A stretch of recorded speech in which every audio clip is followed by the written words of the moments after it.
Olá amigos, meu nome é Tirso, bem-vindos ao nosso canal Resenha Falada. Estamos aqui no nosso primeiro programa e vamos falar sobre Nosferatu, o Vampiro da Noite, versão de 1979 de Werner Herzog.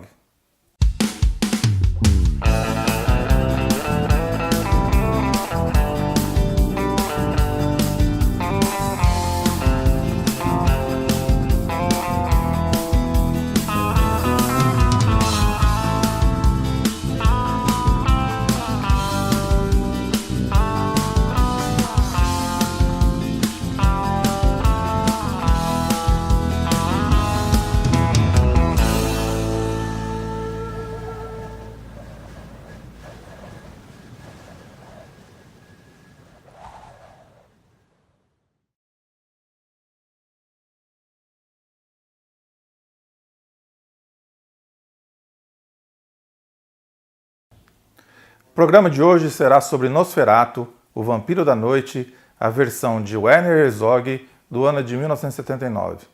E para comentar sobre essa versão, ninguém melhor que Chico Lopes.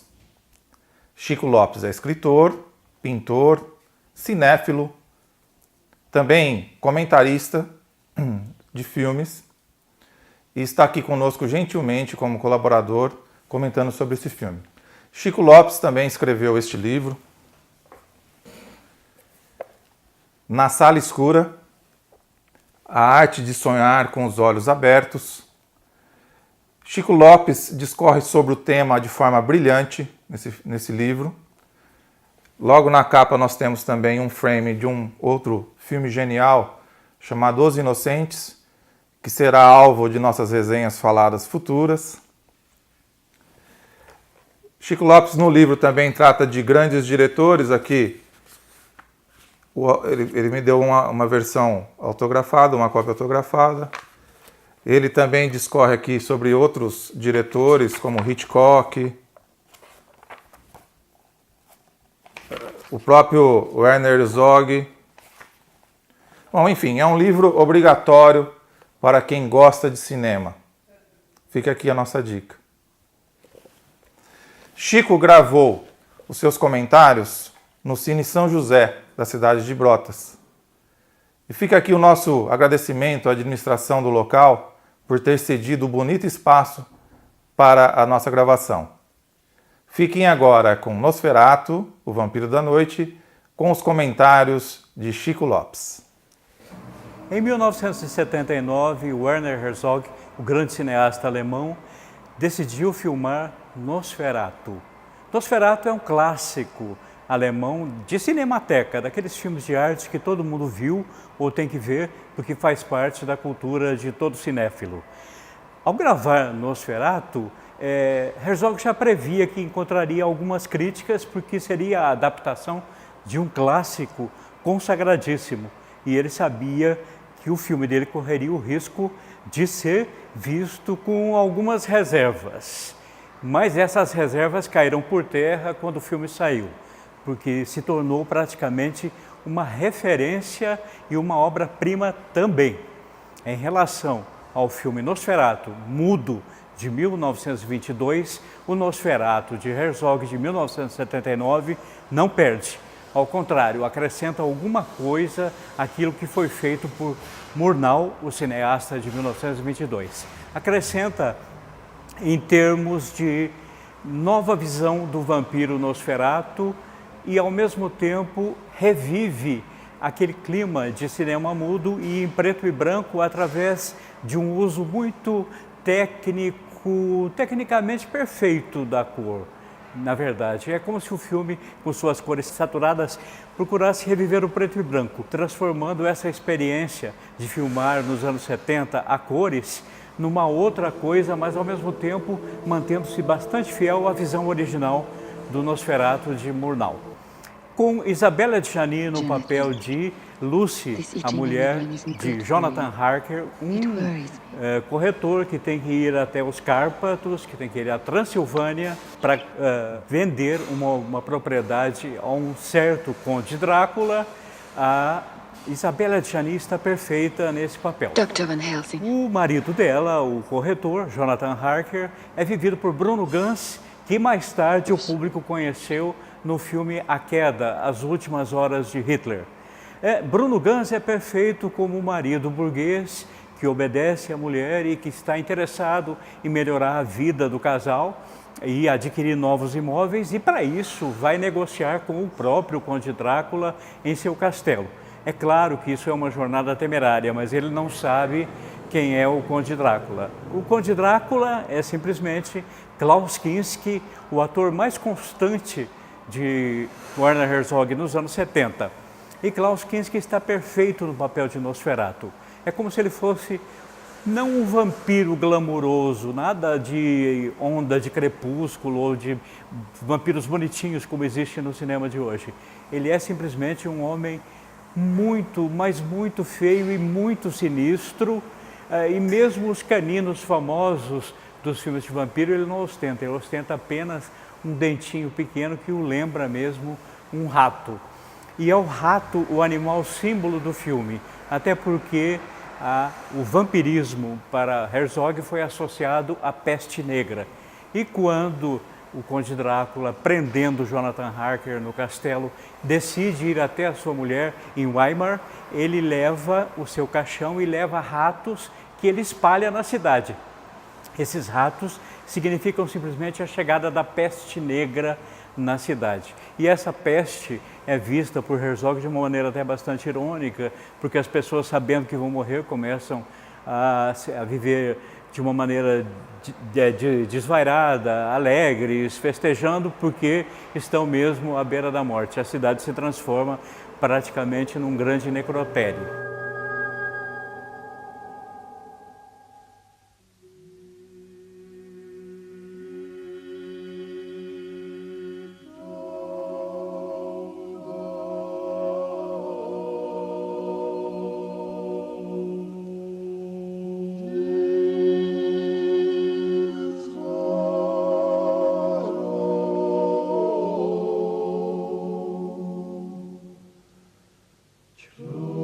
Lucy, que é vivida por Isabelle Adjani, neste momento percebe que só ela pode salvar o marido, que a essa altura já se tornou uma espécie de zumbi, cedendo ao Conde Drácula, cedendo ao amor que ele sente por ela, né? E nesse momento é que o filme atinge seu clímax, quando Isabelle Adjani tem que fazer seu grande sacrifício, e faz.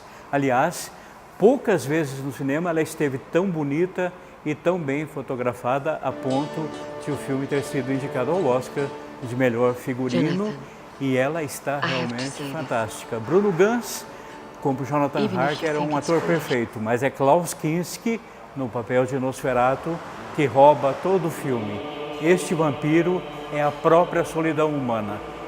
Ele encarna com perfeição o total isolamento de um ser imortal que não pode morrer e que vive há séculos numa solidão insuportável. Isso é transmitido até por gemidos de agonia do Klaus Kinski. Um filme imperdível.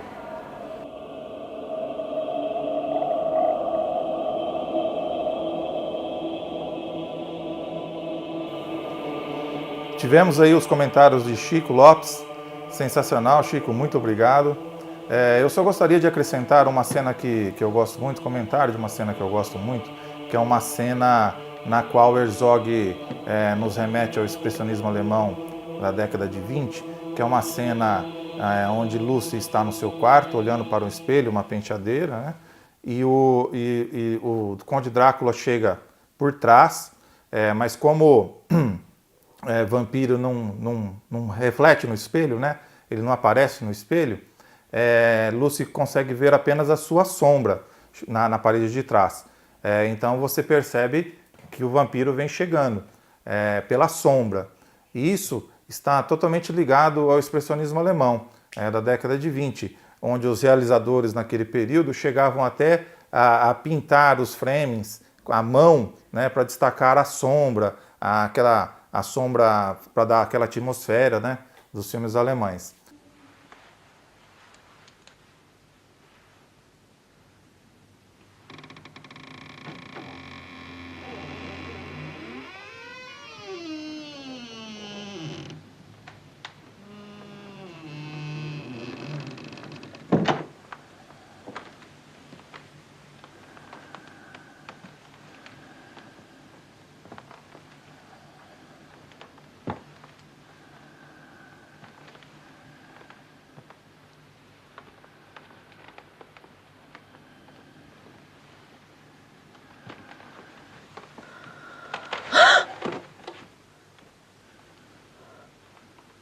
logo em seguida, na mesma cena, no mesmo plano, o Conde Drácula aparece ao lado de Lucy, né? Então ali nós temos aquela famosa regrinha dos 180 graus do cinema, onde a câmera fica num campo imaginário ali. Eu vou tentar mostrar para vocês mais ou menos sobre essa regrinha. Eu não sou muito bom de desenho, mas eu acho que dá para entender. Então nós temos aqui, na cena, nós temos, eu vou desenhar como se fosse um ângulo visto de cima, né? Então nós temos aqui um dos personagens, que é a Lucy, né? Vou desenhar aqui como se fosse um ângulo visto de cima, né? Aqui. E aqui ao lado, quando aparece, nós temos o Conde Drácula, né? Aqui apareceu o Klaus Kinski aqui na cena, né? Nós temos aqui o Klaus Kinski. Aqui nós temos o espelho que eu comentei, que Lucy estava olhando para cá. Ela se virou e passou a olhar em direção ao Conde Drácula, que passou a olhar em direção a ela. Nisso um ângulo visto de cima. A regra, a lei, né, dos 180 graus consiste que você traça uma linha imaginária entre os dois personagens e faz um compasso aqui de 180 graus. Você pode, para parecer que a Lucy está olhando para o Conde Drácula e o Conde Drácula olhando para a Lucy, você pode trabalhar com a câmera nessa linha imaginária aqui de 180 graus. Vai parecer que um está olhando em direção ao outro. Você não pode trabalhar com uma câmera no sentido oposto, por exemplo, aqui, porque senão vai parecer que inverteu a cena. E é uma regra do cinema, isso aqui não é permitido você fazer numa conversação, ou quando duas pessoas estão correndo de encontro uma a outra. Se você inverter o ângulo, vai parecer que elas estão correndo em lados opostos, e não em direção, né? Mas o Herzog aí faz uma coisa genial, que realmente nos surpreendeu. Ele está focalizando com uma câmera, mostrando as costas de Lucy, mostrando aqui o Klaus Kinski, né, o Conde Drácula. Ele movimenta essa câmera de tal forma, nessa posição, que esse espelho aparece. O rosto aqui da Lucy, o lado oposto do rosto, é refletido aqui. Então você consegue ver uma coisa praticamente inédita, porque com a câmera posicionada na regra dos 180 graus, você viria somente esse lado do rosto da Lucy nesse movimento e esse lado do rosto do Conde Drácula. Nesse movimento com o espelho, o que aconteceu? Você vê refletido no espelho o outro lado da Lucy e você vê os outros dois personagens de cena. Realmente uma coisa genial, ele simplesmente não respeitou a regra 180, mas mesmo assim a cena se mostrou continuada. Ele não perdeu a continuidade da cena. Realmente coisa de gênio mesmo. You must excuse my rude entrance. I'm Count Dracula. I know of you from Jonathan's diary. Since he has been with you, he is ruined. He will not die. Yes, he will. Death is overwhelming. Eventually, we all is.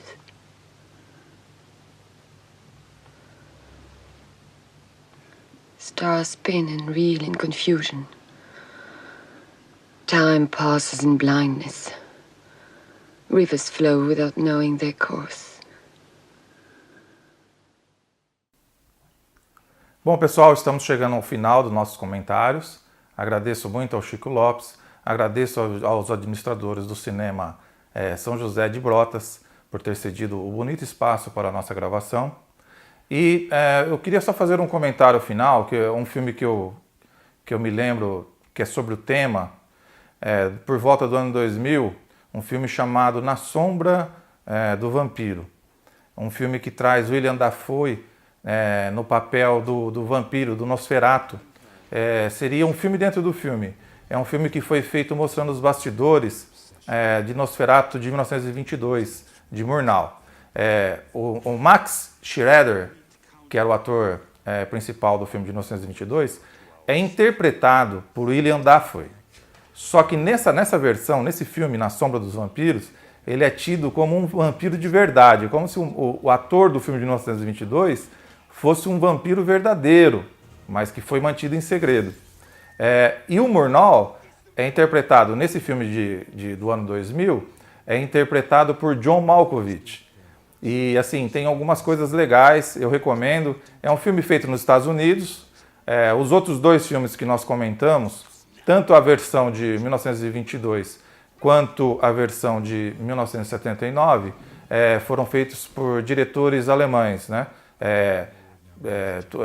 Ambos são alemães. Este, Na Sombra do Vampiro, já foi feito pelo cinema americano.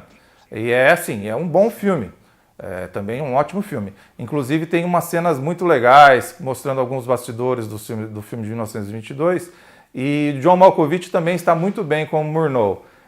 Inclusive, em uma passagem do filme, ele promete a atriz principal para o vampiro, né? Verdadeiro ali no caso, interpretado por William Dafoe. Então, também nós temos essa contrapartida aí, até onde a Sombra do Vampiro nos propõe assim, uma reflexão, até onde um diretor pode chegar para realizar o seu filme. Então fica a nossa dica, eu vou colocar o cartaz aqui na tela para vocês. Aí vocês estão vendo o cartaz, né? John Malkovich, William Dafoe. É um filme que vale a pena. Bom, amigos internautas, é isso. Espero que vocês tenham gostado. Obrigado a todos e até uma próxima.